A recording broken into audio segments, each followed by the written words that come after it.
What if I told you this story doesn't begin with murder, but with a job interview, a simple question, a fake smile, and a woman who should never have been allowed inside that house?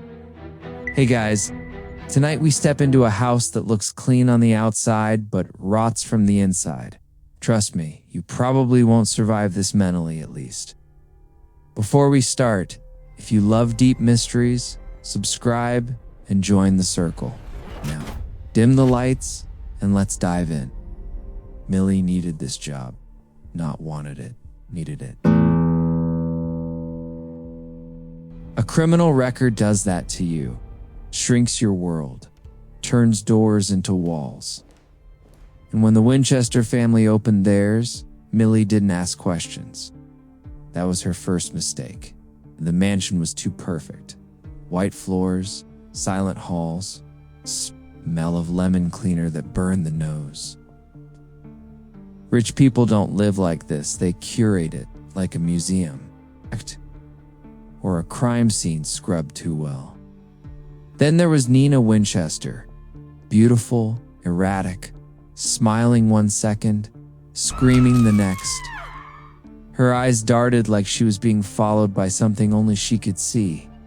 She didn't treat Millie like staff. She treated her like an outlet, a place to unload chaos. And Andrew, the husband, calm, polite, hands always steady, voice always low. The kind of man people trust immediately, which is exactly why you shouldn't. Millie noticed something her first night, the silence. It's not peaceful silence, observant silence. Like the house was holding its breath. But here's the catch: Millie didn't feel afraid. She felt chosen. Because deep down she knew this wasn't just a job, it was a test. And houses like this don't test the innocent. They test survivors. The rules came fast, too fast. Don't use the front stairs.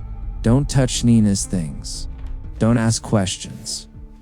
And most importantly, ever go near the bedroom at the end of the hall. That was the one rule that mattered, because when someone tells you what not to look at, they've already lost control. Millie tried to focus on her work, scrubbing, folding, erasing herself. That's how survival works, you become invisible. But the house wouldn't let her. Every night, as she lay in her tiny attic room, she heard it. A sound. Not footsteps, not voices. Breathing slow, measured, trapped. Nina's behavior worsened. One morning, she dumped red wine on the clean carpet and stared at Millie like she was daring her to react. Another day, she accused her of stealing, then cried 10 minutes later, apologizing through clenched teeth. But read between the lines, Nina wasn't cruel for fun. She was panicking. Andrew, meanwhile, watched everything from a distance, always present, always smiling. It's like a supervisor observing an experiment. When Nina screamed, he waited. When she broke down, he comforted her just enough to keep her quiet. Millie noticed the locks, not on the outside doors, on the inside. That's when the bedroom door called to her. Not loudly, softly, like a whisper you pretend not to hear. No handle, no keyhole, just smooth paint. Recently repainted, poorly. This is where it gets dark, because Millie realized something no one had said out loud. That door wasn't locked to keep someone out. It was locked to keep someone in, and whatever was inside knew she was there. Nina started whispering, not to Millie around her. Half sentences. Warnings disguised as insults. Like her mind was trying to speak while something else kept shutting it down. He likes you, Nina snapped one afternoon, watching Andrew help Millie carry groceries. Then quieter, almost human, careful. That was the moment Millie stopped believing the official story. Because crazy people don't warn you. They accuse. They lash out. They self-destruct. Nina did something else. She tested Millie. One day she claimed the silverware was missing. The next, she found it exactly where it belonged. She'd apologize with shaking hands, then stare at Millie's neck like she was imagining a rope tightening. At night, Nina cried, not sobbing, whimpering. The sound of someone who has learned that screaming only makes things worse. Millie began noticing bruises, covered by long sleeves. Excuses delivered too quickly. Doors closing whenever Andrew entered a room. The air changed when he arrived, thicker, controlled. But here's the catch. Chandru never hit her. Ow. Not that Millie could see, which made it worse. Because physical violence leaves marks, psychological violence leaves obedience. Nina wasn't unstable. She was conditioned, and the house helped. Cameras hidden in corners. Locks that clicked automatically. Way Nina flinched when footsteps approached from behind. She lived like someone constantly being watched. Millie saw herself in Nina, an older version, a woman trapped inside a narrative written by someone else. Then Nina said the sentence that cracked everything open. He's done this before. No name, no explanation, just terror. That night, the breathing behind the locked door grew louder. And for the first time, Millie wasn't sure who the madwoman was, or if the real one was the man smiling downstairs. Andrew Winchester never raised his voice. That was the first red flag. Men like him don't explode. They compress. They turn anger into posture, into silence, to rules that feel reasonable until you realize you can't breathe anymore. Millie started paying attention. Not to what Andrew said, but to when he spoke. He interrupted Nina at precise moments. Always when she was about to say too much. A gentle hand on her shoulder. A smile that meant stop. And she did. Every time. This wasn't marriage. It was management. Andrew asked Millie about her past one evening. Casually. Like he was curious. But his eyes didn't blink. He already knew the answers. He was checking for inconsistencies. Criminal record. Juvenile mistakes. A life spent learning how to disappear. Instead of recoiling, Andrew leaned in. I believe people can change, he said. Read between the lines, he wasn't offering forgiveness. He was offering ownership. The house responded to him. Lights turned on when he entered. Doors unlocked. Cameras followed. Nina shrank. Millie felt it too, the gravitational pull of a man used to control. And came the compliment. You're different from her, Andrew told Millie softly. Stronger. This is where it gets dark. Because predators don't admire strength. They test it. Break it. Rebuild it into loyalty. Millie realized something chilling. Andrew wasn't scared of Nina losing control. He was bored with her. And boredom is dangerous. That night, Millie caught her reflection in a window. For a second, it didn't feel like hers, like the house was already rewriting her role. The breathing behind the locked door stopped, replaced by silence. It's the kind that means something is decided. The door opened without a sound. No dramatic creak. No warning. Just permission. Millie stood there, heart steady. That's the strange part. Fear didn't hit her. Recognition did. She had seen rooms like this before, not in houses, but in people. Inside the bedroom wasn't a bedroom at all. No bed, no warmth. Just control disguised as comfort. A chair bolted to the floor, scratch marks on the walls, soundproof panels hidden behind expensive wallpaper, and restraints cleaned carefully like someone took pride in maintenance. This wasn't a mistake, it was a system, and suddenly, Nina made sense. She wasn't unstable. She was surviving. Every breakdown was a rebellion. Every mess was sabotage. Every scream was proof she hadn't been fully erased yet. Then Millie found the medication.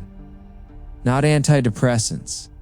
Sedatives, prescribed by a doctor who didn't ask questions, or were sassed and got paid not to care. But here's the twist. The room wasn't for Nina anymore. It was waiting. Andrew had moved on. That's when Millie understood the real hierarchy of the house. Nina wasn't the prisoner. She was the example. A warning displayed in plain sight, dressed up as madness so no one would listen when she spoke.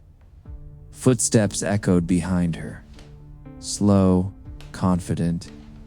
Andrew didn't sound angry, sounded relieved. "Weren't supposed to see that yet," he said. Yet that single word exposed everything. This wasn't exposure. Scheduling. Millie turned to face him, eyes calm, mind racing not in panic, but in calculation. Because Andrew believed he was in control. That was his final miscalculation. Predators don't recognize other predators till it's too late. Andrew thought he'd won. That's the mistake men like him always make.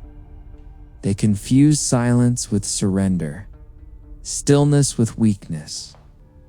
Millie gave him both and let him choke on the assumption.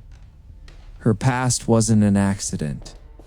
It was training, the criminal record, juvenile detention. The years everyone else saw as failure. Those years taught her how monsters think, how they groom, how they escalate, how they slip when they believe the game is over. Millie didn't stumble into the Winchester house. She recognized it. The locked doors, the power imbalance, the slow psychological erosion disguised as concern. She had lived this story before, just with different wallpaper. Here's the catch. Millie didn't want revenge. She wanted closure. Andrew began tightening the net. Subtle isolation. Praise mixed with threat. Nina, drugged and dismissed, faded into the background exactly as planned. Andrew started testing Millie's boundaries the way a scientist tests pressure limits. But Millie was already 10 steps ahead. She documented everything. Timelines, behaviors, medication changes. The way Andrew's temper surfaced only when no one was watching. Patterns don't like people do. And Nina, Millie didn't save her out of kindness. She saved her because witnesses matter. This is where it gets uncomfortable. Millie wasn't the hero. She was the counter-predator. Every smile she gave Andrew was bait. Every quiet nod was a trap being tightened. She let him believe she was breaking because men like him need that illusion to feel alive. By the time Andrew realized Millie wasn't afraid, the house had already switched sides. And Nina was no longer alone. The game was over. The dude just didn't know it yet. Andrew lost control quietly. No shouting, no violence. Just small cracks in the routine. Steps. The tone held half a second too long. The kind of man who's never been challenged doesn't know how to improvise when the script changes. Millie changed it. She stopped reacting. No fear. No flinching, no gratitude. Andrew noticed. Of course he did. Predators always do when prey stops playing its part. Nina, slowly detoxing, began to speak again. Not emotionally, strategically. Short sentences. Dates, details.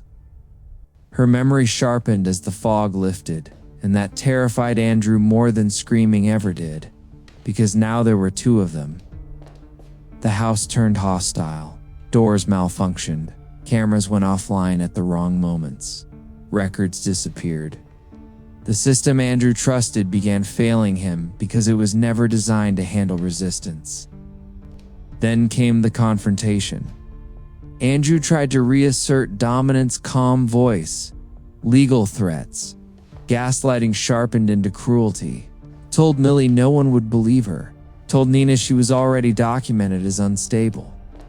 And Millie smiled. Not wide, not proud. Recognizing that smile said, I know what you are. And Andrew knew she knew. That's the moment fear finally reached him. Not fear of exposure, but fear of irrelevance. Of losing authorship over the story he'd written. He lunged. Not enraged, but desperation. Storm swallowed the sound. When it was over, the house stood still. No applause. No justice speech. Just two women standing in the wreckage of a man who thought control was the same as power. And for the first time, the mansion felt empty. The house didn't remember him. That's the cruelest truth about places like this. They absorb everything and confess nothing. By morning, the mansion looked the same, polished, expensive, silent, as if nothing had happened. Nina left first, not healed, not fixed, just awake. She didn't look back. Survivors rarely do. Looking back gives the past permission to speak again. Millie stayed long enough to clean, not because she had to, because rituals matter. She erased fingerprints, not to hide the truth, but to end the story. Some chapters don't need witnesses. They need closure. Andrew's name would dissolve slowly. Courtrooms, paperwork, rumors wrapped in polite language. Men like him don't fall loudly. They fade. That's their punishment. Millie walked out with no suitcase. She'd arrived empty. She left lighter. But here's the thing no one tells you. You don't defeat monsters by becoming innocent again. You survive by becoming precise. Somewhere else, another house will shine too brightly. Another door will lock from the outside. Another woman will be told she's unstable. And someone like Millie will notice, because predators change houses. Survivors change patterns. The house was clean, but the stains, they moved.